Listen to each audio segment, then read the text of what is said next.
Alhamdulillah, wassalatu wassalam ala Rasulillah. All praise is due to Allah, and may Allah's peace and blessing be on the last messenger of Allah. The message that changed the world is the message of Towheed. It is the message which was taught to Adam, the first human being, which changed his world, and with every prophet who was sent, of the 124,000 prophets sent to all nations in the world, that message continued to change the world in each era of human history. With Prophet Muhammad sallallahu alaihi wasallam, the message was now preserved in such a way that it would never change. The earlier messages, which changed the world in the area in which the prophets were sent, those messages we know have changed, and even the prophets who brought them, their names are now lost. We just know in general because Allah told us in the Quran, وَلَقَدْ بَعَثْنَا فِي كُلِّ أُمَّةٍ رَسُولًا أَنْ يَعْبُدُوا اللَّهَ وَاجْتَنِبُوا الطَّاغُوتَ. I've sent to every nation a messenger, calling people to worship Allah alone and to avoid the worship of false gods. This essential message has been, as I said, preserved in Islam in a way that it was never preserved before. Not because the message was different, because it was the same message, but because of the fact that there would be no other prophets who would come after Muhammad sallallahu alaihi wasallam. So therefore that message now had to be protected. It had to be preserved in a way none of the earlier messages were preserved. And Prophet Muhammad sallallahu alaihi wasallam left for us a blueprint as to how that message should be conveyed. He lived the message, first and foremost. He was an example of the effect of the message on a human being. And his example was preserved with such detail that anyone today who wants to know that message in its entirety, with all of the details, he or she has access to it.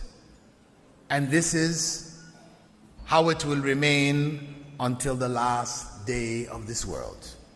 Even when Prophet Isa, Prophet Jesus comes back, he will not come back with a new message or a new interpretation of the message. He will come back following and teaching the same message. And that was what Prophet Muhammad ﷺ told us at that time when he joins the prayers in Jerusalem, in Baytul Maqdis, and Imam Mahdi is going to lead the prayer. And when Imam Mahdi realizes that Prophet Jesus has joined the front lines of the prayer, he wants to step back and allow Prophet Jesus to lead. And Prophet Jesus will stop him, put his hand in his back and let him go forward. And as I said earlier, the legacy of Prophet Muhammad sallallahu alaihi wasallam is the conveyance of that message. His job was to convey the message. And that job he has handed on to us today. He was a messenger to the whole world, lil alameen. But how could that be? How is it that we have the message today when he didn't come to us? Because others conveyed that message to us. So him being a messenger to all the worlds, it is realized by our carrying that message to the various nations and peoples that we come from, that we live amongst. And he gave us a very clear command. بَلِّغُوا عَنِّي وَلَوْ آيَةً. Convey whatever you have learned from me, even if it is only a single verse from the Quran. Everyone has a share in this legacy. It is not just for a single group, a particular organization. It is for each and every Muslim a duty to convey this message to those around him or around her. That message is summed up in the short chapter at the end of the Quran, commonly known as Surah Al-Ikhlas, but also referred to by the early generation as Surah At-Towheed, the chapter of Towheed. And the very first verse of that surah, قُلْ هُوَ اللَّهُ أَحَدٌ, say, He is Allah, the uniquely one, says everything. That is Tawheed in a nutshell. Say, He is Allah, the uniquely one. Not just Allah, who is one, that is Wahid. But Ahad means uniquely one. One like whom there is no other. The rest of the surah is only explaining the details of the unique oneness of Allah. How He is different from all other things in this world. And that is the essential message that we need to convey. And that message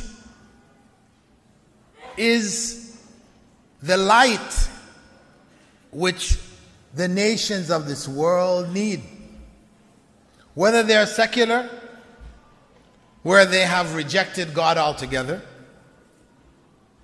they argue that God is a figment of human imagination, mass delusion, irrational, illogical. Though, when you listen to their arguments, they are the ones that are illogical and irrational. The atheist who says this is all an accident, who provides the foundation for secularism, religion is made up by human beings. Our existence, everything around us is all an accident. If you listen to their arguments, you will hear irrationality. You will hear an illogical argument which goes against all human reason. Though they like to say that those who believe in God are the ones who are irrational. It's blind faith, they say. You are just following blind faith. There's no logical reason why you should believe in God. If that were the case, then why is it everywhere on the face of the earth people believe in God? And they have believed in God as far back in history as we can possibly go. Everywhere.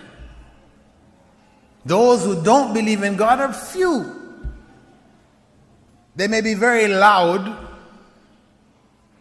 very vociferous. You can hear them. They're in the newspapers or television or whatever, very loud, but they're few. That in itself is proof that they're coming from an illogical point of view. But just to give you a brief example, just to know, get this clear in your head. قُلْ هُوَ اللَّهُ أَحَدٌ. This is talking reality here.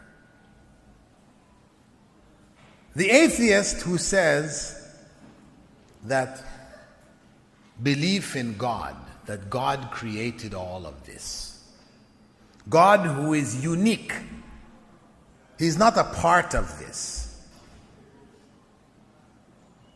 They say, if you were to take the colors of the rainbow, red, yellow, green, all these, paint, and put it in a bucket, tubes of paint, you stir it all up, and you take it and you throw it against the wall, it is possible that there will appear from this mixture of colors, when you throw it on the wall, a Mona Lisa. You know the picture, Mona Lisa? Rembrandt, Mona Lisa, classic. They say you mix it and you throw it. Now, we know if you put paint in a bucket and you throw it on the wall, maybe it might splatter and you say, oh, that looks like a hand. That looks like a foot. That maybe looks like a head. But this is not clear and sharp. Not Mona Lisa. A painting, of a human being, this woman with this smile, the smile of Mona Lisa. You're not going to get that.